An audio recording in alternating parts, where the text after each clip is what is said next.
6 return Ted हवाओं के साथ साथ उस दिन बारिश भी कहर बरपा रही थी।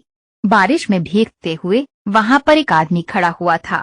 उसके पीछे फैले हुए पैरों के निशान ये दर्शा रहे थे कि वो बहुत पीछे से चलकर यहाँ पहुंचा था। मुंबई। मैं शौर्य बख्शी अपने साम्राज्य को फिर से खड़ा करने वापस आ गया हूँ, शौर्य ने धीरे से बोला। शौर्य खड़े होकर अपने सामने बारिश से घिरी हुई मुंबई शहर को अपनी आंखों में गहरे दुख के साथ घूर रहा था। पटेल, शाह और देसाई परिवार, तुम लोगों ने मिलकर मेरे परिवार को मौत के मुंह में धकेल दिया और बिना रहम दिखाए मेरे परिवार की टेक्सटाइल के साम्राज्य को हड़प लिया और तुम लोगों ने मुझे भी मारने की कोशिश की। लेकिन तुम लोगों ने ये बिल्कुल भी नहीं सोचा होगा कि मैं जिन गहराइयों में तुम लोगों ने मुझे धकेला था उससे बचकर निकल जाऊंगा। अब मैं वापस आ गया हूँ और तुम्हारे सामने खड़ा हूँ।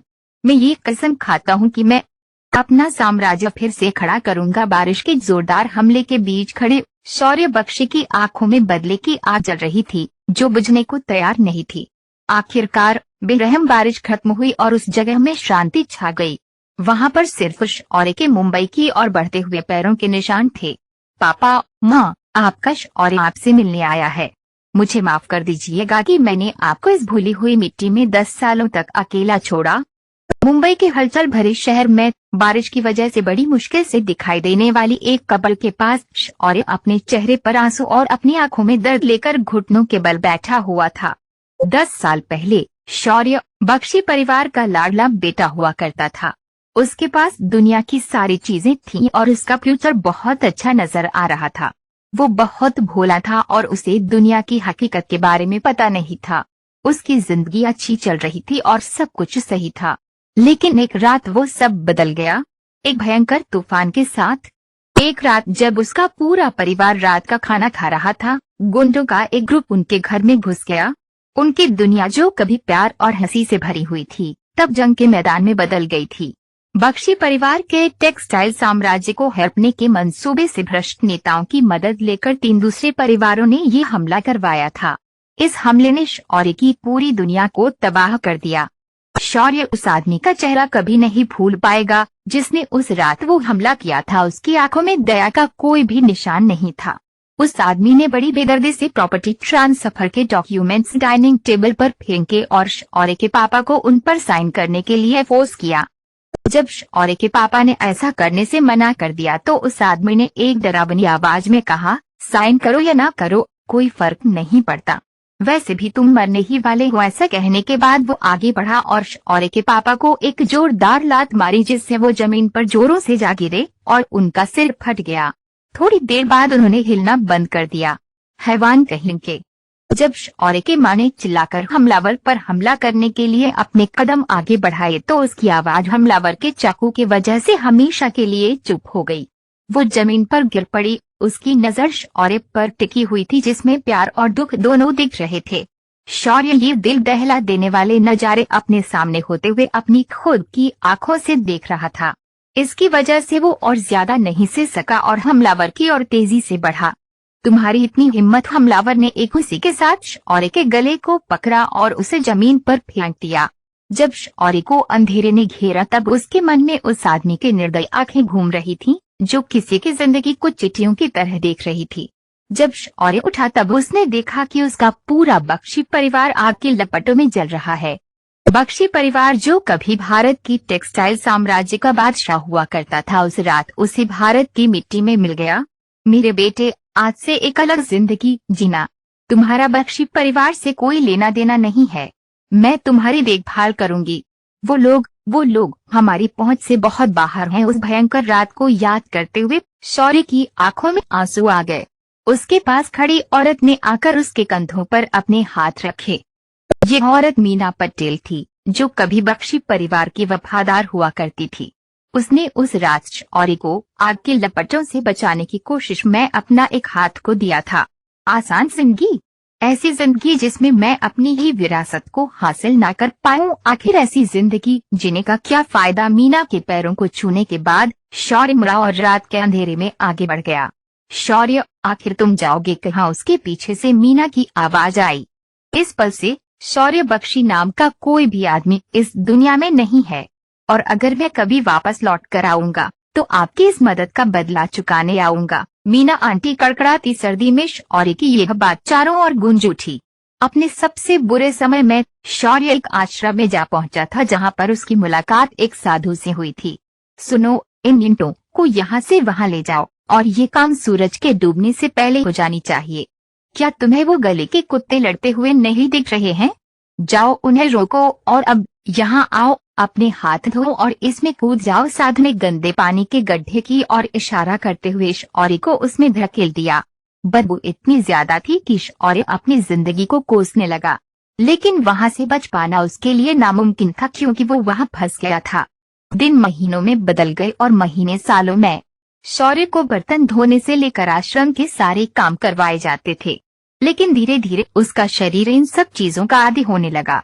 गली के कुत्ते जो कभी एक दूसरे पर झपटते थे, अब उसके पास आते ही अलग हो जाते थे।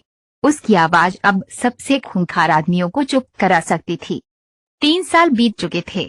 शौर्य को ये कैसे पता नहीं चल पाया कि वो साधु अपने अनोखे तरीके से उसे जिंदगी की लड़ाइयों के लिए तैयार कर रहा था। जब शौर्य आखिरी बार ईंटों के ढेर को इकट्ठा करके आश्रम वापस आया तो उसने पाया कि वहाँ कोई भी नहीं था। वहाँ सिर्फ और सिर्फ सन्नाटा था। गुरुजी, शुक्रिया। शौर्य के आंखों में आंसू आ गए। उसने झुककर उस जगह को प्रणाम किया जहाँ वो इतने सालों से रह रहा था और एक दुख से भरे मन के साथ वहाँ से चला गया। सालों बाद दुनिया भर के अंडरवर्ल्ड में एक बहुत बड़ा बदलाव आया। एक नया दौर शुरू हुआ जो बिल्कुल भी शांत नहीं था। इस बीच भारत से आने वाले एक आदमी ने एक ऐसी ताकत, एक ऐसी ऑर्गेनाइजेशन बनाई जिसने क्रिमिनल अंडरवर्ल्ड में हलचल मचा दी। Shershah syndicate. Shershah syndicate underworld की गहरी गहराइयों में पावर का सिंबल बन गया।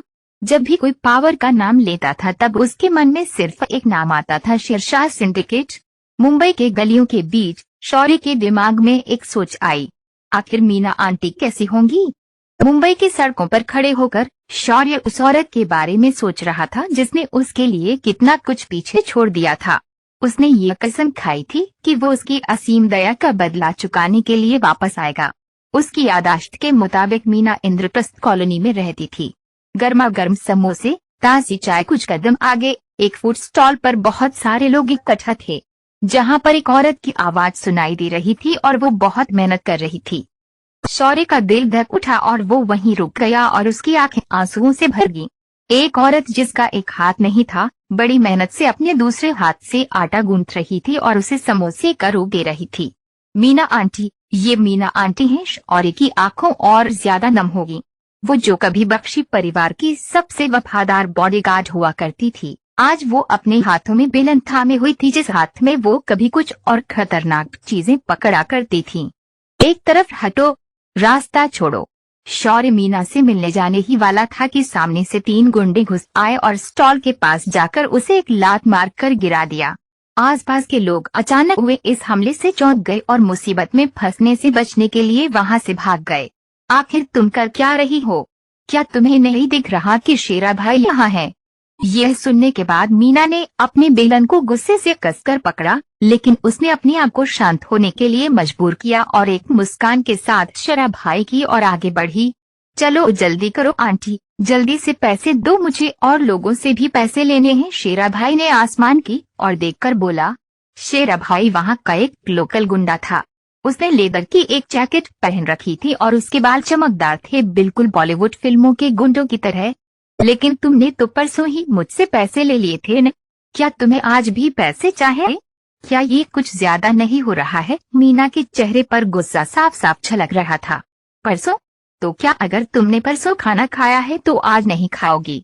बहुत हो गई तुम्हारी बकवास, जल्दी से 500 रुपए निकलो, मैं उससे 1 पैसा भी काम नहीं लूंगा, शेरा भाई ने चिल्लाकर कहा। 500 प्रश्न चिन्ह। यह सुनते ही मीना का चेहरा उतर गया। अच्छे दिनों में भी उसकी कमाई 100 रुपयों से कुछ ज्यादा की होती थी। आखिर वो 500 रुपए कहाँ से लाएगी? शेरा भाई, मेरे पास सच में अभी 500 रुपए नहीं है। मौसम भी खराब है और धंधा भी इतना अच्छा नहीं चल रहा है। अभी के लिए यह 50 रुपए रख लो, मैं बाकी के पैसे जल्दी ही दे दूंगी, मीना ने विनती की। इसके बाद उसने अपने कांपते हाथ से स्टॉल के ड्रायर को खोला और उसमें से कुछ मुड़े हुए नोट निकले और दोनों हाथों से उसे शेरा भाई की ओर बढ़ाया। शेरा भाई ने गुस्से में उसके हाथ को मारा और सारा पैसा जमीन पर गिर गया। क्या तुम मुझे भिखारी समझती हो?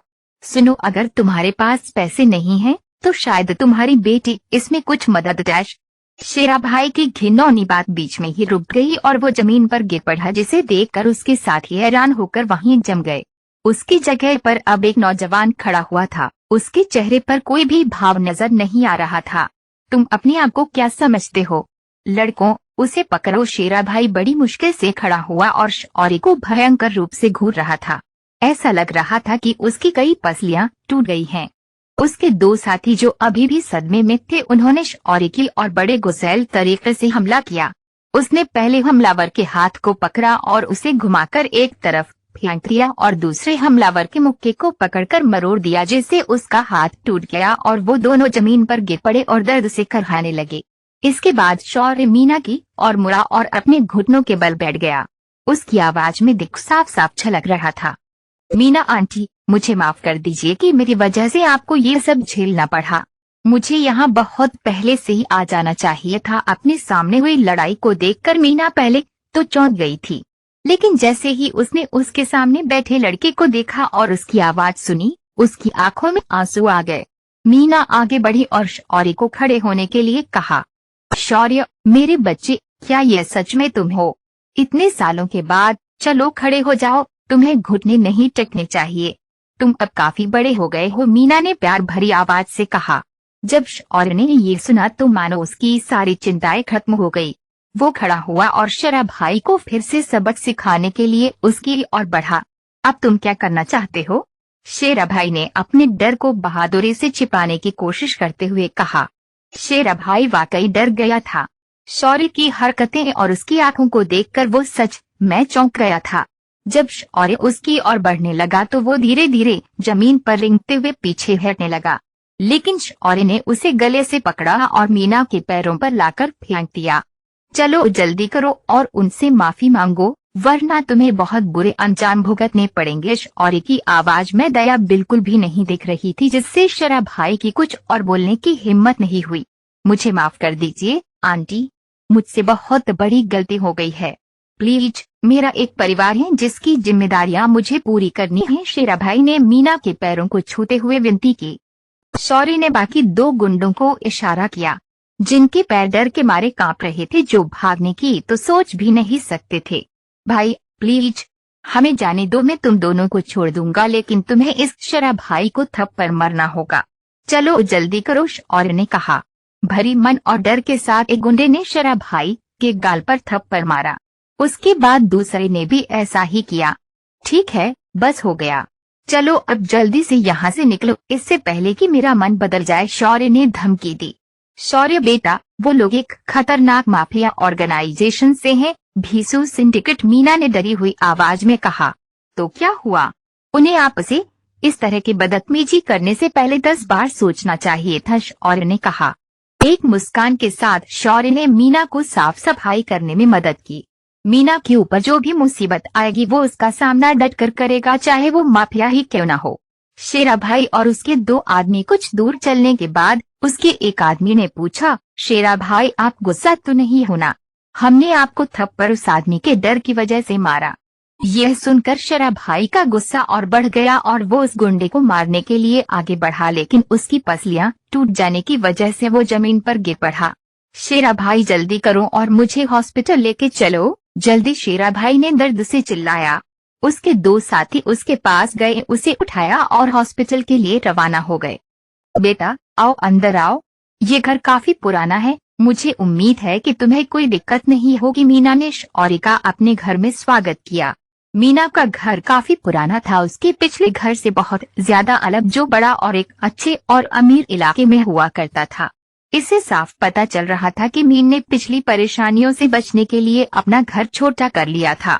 शौर्य, अब जब तुम वापस आ गए हो तो बेहतर होगा कि तुम एक नॉर्मल जिंदगी जियो, मीना ने शौर्य को चाय का कप देते हुए कहा। उसकी आवाज में चिंता साफ झलक रही थी। हमारे साम्राज्य का अंत कैसे हुआ आंटी?